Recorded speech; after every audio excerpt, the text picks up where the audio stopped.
Chapter 1. How did the image of women shape the women of their time? Casa delle Donne is an institution that spread across the whole country, addressing 4 different images of women: social, professional, political, and sexual. Looking at the writers that emerged in the cities where the institutions sit in, oppression, the debate of strength and weakness are commonly arising themes from these writings. Chapter 2. How can the associations on women's image be interpreted through the city in which the institution sits in? Castelfranco Veneto has been developed as a walled town. The remains of the wall still distinguish the city into the inner and the outer city, which can be further divided into layers that are closely connected to the development of the city. These boundaries can be divided into positive and negative ones according to the visual and physical boundaries that they are forming, using Kevin Lynch's 5 key elements of the city. The positive ones show starting points to reconnect the negative, fragmented elements of the city to make accessible and visual connections. Chapter 3.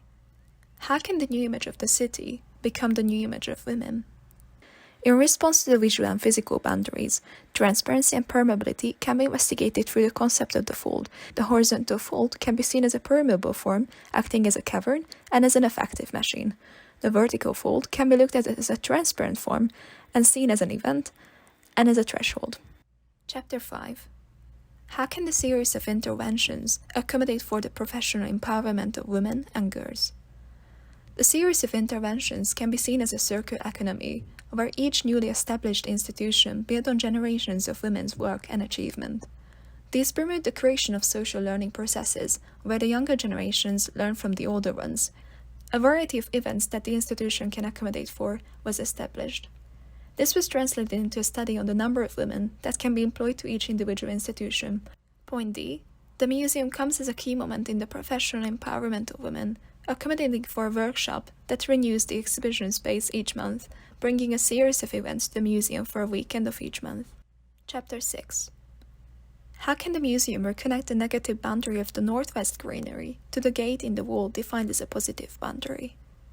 Looking at permeability, the gate in the wall is located in between 2 steep green belts without an accessible path leading from neither the inner nor the outer city.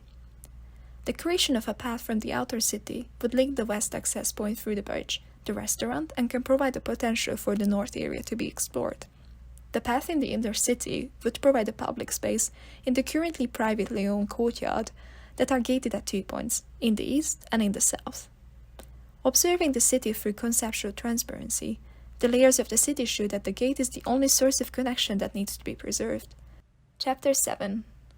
How can the fold project new interpretations of the image of women and unfold the oppression of the past into one continuous form? Patrizia Valdiga, the most renowned active women writer of the city, has expressed the feeling of oppression through the element of water. Her poem of the Donne dei Dolori provokes to interpret the projection of flames to embrace weakness with the belief to be invisible and meaningless. Therefore, the walkway as an access point sits on top of the museum together before arriving, whereas the museum is hidden in the ground forming with the topography changes. The fold as a cavern allows for a permeable journey to educate one on women's history through the eyes of those unheard for centuries. In each individually designed frame, the fold acts as an event to reinterpret the image of women by each step one takes. In between each frame, the side lighting from above allows to strengthen the guidance of the cavern. Finally, 9 frames are joining together to evoke reinterpretations on the image of women through the fold as a threshold by forming half of a wave spirit into 2 activities.